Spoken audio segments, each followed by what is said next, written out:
તો ફ્રેન્ડ્સ આપણી આ જે વેફર છે સાબુદાણાની, આ તમે જોઈ શકો છો એકદમ ટ્રાન્સપરન્ટ થઈ ગઈ છે અને તળ્યા પછી ફ્રેન્ડ્સ એકદમ સફેદ દૂધ જેવી છે.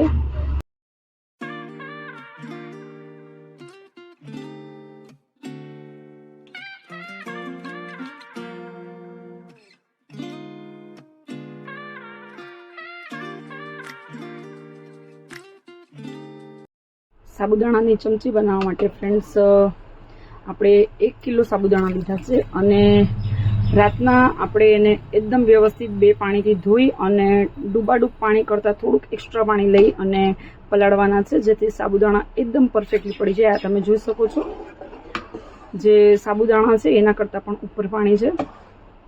તો ફ્રેન્ડ્સ આપણે દાણો ચેક કરી લઈએ. આ તમે જોઈ શકો છો એકદમ સાબુદાણા તૂટી જાય છે.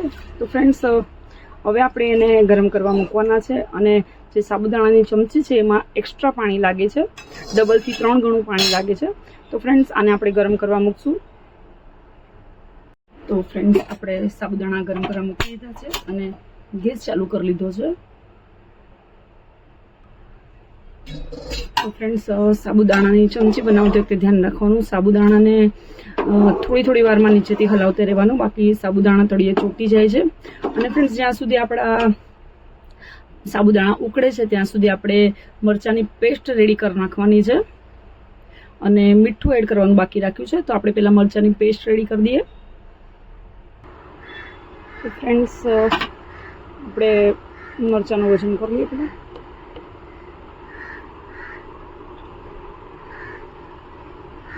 તો આપણે 25 ગ્રામ જેટલા આવા લવિંગિયા મરચાં લીધા છે જે તીખા હોય છે. તો તમે તમારા હિસાબથી તીખાસ પ્રમાણે મરચાંની ક્વોન્ટિટી આગળ પાછળ કરી શકો છો. આપણે આવા લવિંગિયા મરચાં લીધા છે ફ્રેન્ડ્સ. તો હવે આપણે મીઠાનું વજન કરવાનો છે.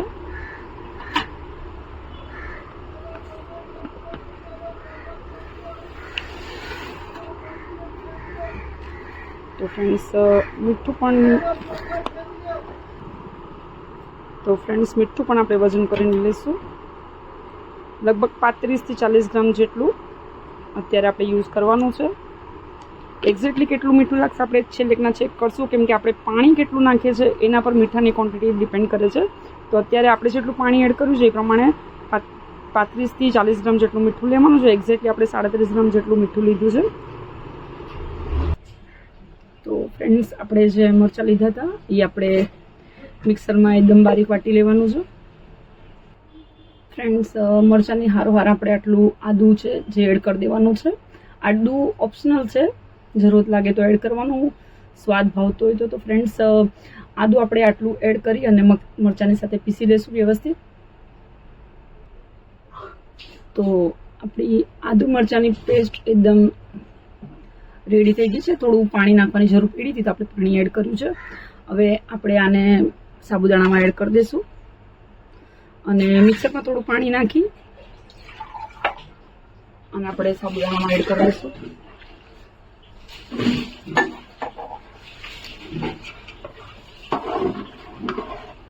તો આપણે આદુ મરચાં અંદર એડ કરી દીધા છે પેસ્ટ કરીને. હવે આપણે તલ એડ કરશું.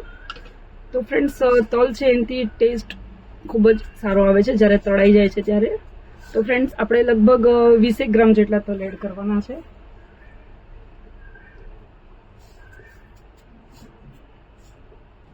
અને એને હલાવી લેવાનું છે વ્યવસ્થિત. અને ફ્રેન્ડ્સ હવે આ સ્ટેજમાં સાબુદાણા જે છે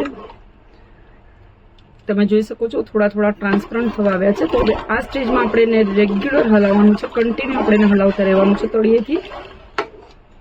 અને જરૂરત પડશે તો આપણે પાણી અંદર એડ કરશું.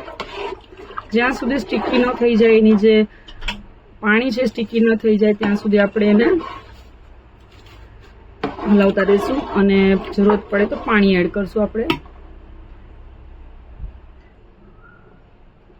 ફ્રેન્ડ્સ આપણે જે મીઠું લીધું હતું એ એડ કરી દઈશું. મીઠાનું પ્રમાણ પણ ફ્રેન્ડ્સ જેટલું પાણી આપણે એડ કરીએ છીએ એ પ્રમાણે આગળ પાછળ થાય છે. હવે આપણે આને એકદમ વ્યવસ્થિત હલાવતા રહેવાનું છે.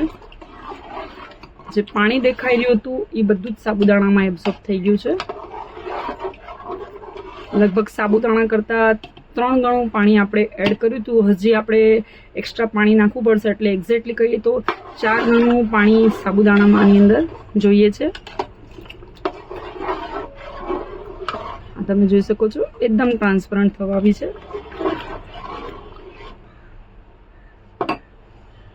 તો ફ્રેન્ડ્સ, હવે આપણે આ 1 તપેલી પાણી હજી એડ કરી દઈશું.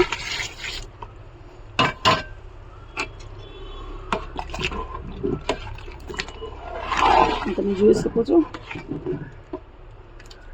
લગભગ મીઠાની જરૂર થોડી ઘણી પડશે, તો આપણે મીઠું એડ કરશું અંદર.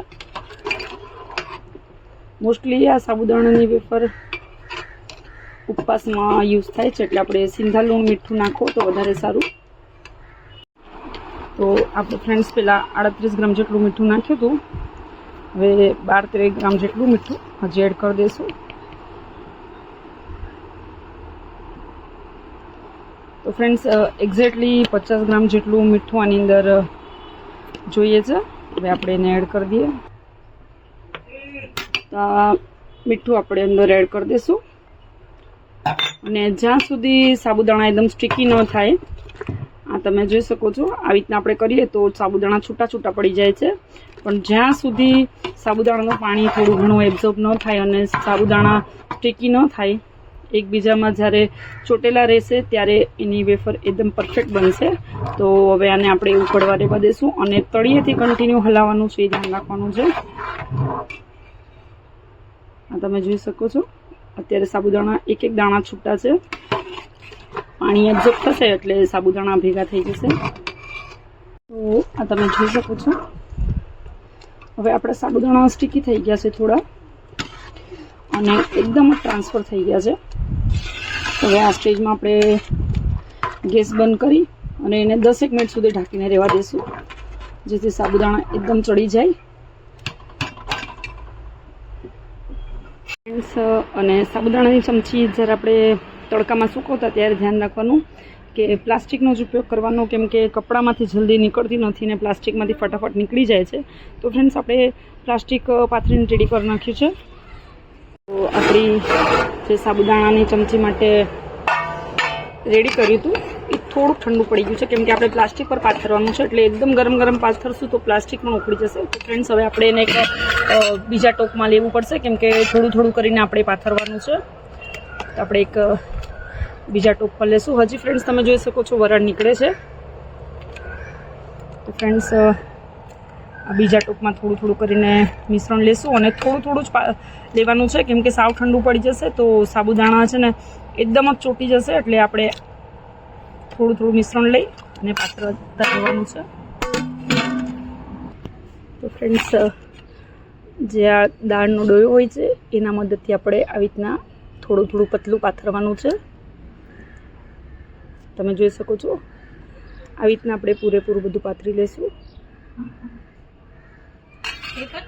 તો ફ્રેન્ડ્સ, થોડી થોડી કરીને આપણે આ ચમચી પાડ લેવાની છે ને એકદમ પતલી પતલી રાખવાની છે, બાકી સુકાશે પણ નહીં. આ તમે જોઈ શકો છો.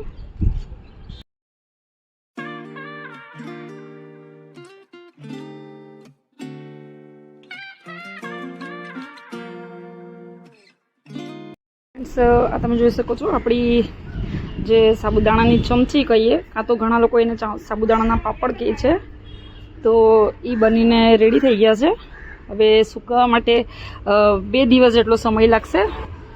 થોડાક અહીંયા છે, થોડાક અહીંયા છે. તો ફ્રેન્ડ્સ, આ તમે જોઈ શકો છો લાઈનથી બધું બારેમાસ જે વપરાતું હોય એ આપણે વેફર્સને પાપડીને બધું બનાવ્યું છે. તો હવે આને આપણે 2 દિવસ પછી ચેક કરશું. લગભગ આજનો આખો દિવસ ને કાલનો પણ આખો દિવસ લાગી જશે. આને સુકાતા સમય લાગે છે ફ્રેન્ડ્સ. આ તમે જોઈ શકો છો.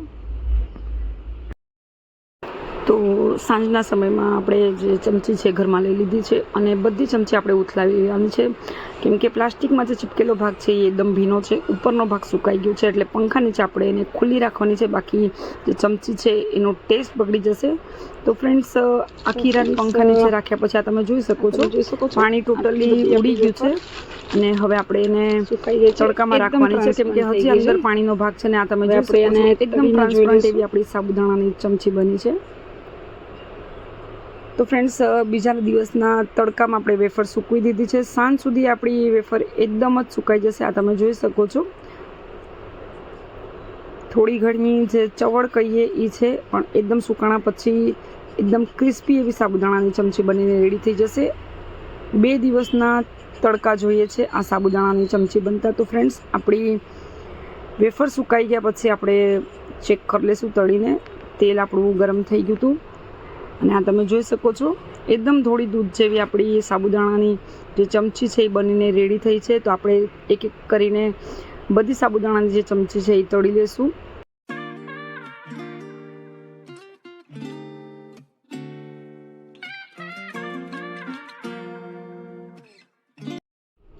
તો ફ્રેન્ડ્સ, આપણી આ જે વેફર છે સાબુદાણાની આ તમે જોઈ શકો છો એકદમ ટ્રાન્સપરન્ટ થઈ ગઈ છે અને તળ્યા પછી ફ્રેન્ડ્સ એકદમ સફેદ દૂધ જેવી છે. તો ફ્રેન્ડ્સ, સાબુદાણાની જે ચમચી કહીએ કે પાપડ કહીએ બનાવવામાં જો તકલીફ થતી હોય તો આજનો વિડીયો આ સ્પેશિયલ તમારા માટે જ છે. તો ફ્રેન્ડ્સ, આપણી આ સાબુદાણાની ચમચી એકદમ સફેદ દૂધ જેવી બની છે, તમે જોઈ શકો છો. તો જો તમારે પણ આવી સાબુદાણાની ચમચી પરફેક્ટ માપ સાથે બનાવવી હોય તો પૂરો વિડીયો જોજો અને જો ચેનલમાં નવા હોય તો ચેનલને સબસ્ક્રાઈબ કરજો, સાથે જ બેલ નોટિફિકેશનને ક્લિક કરજો, જેથી આવવાવાળી મારી બધી જ રેસીપીની નોટિફિકેશન તમને મળતી રહે. Thank you.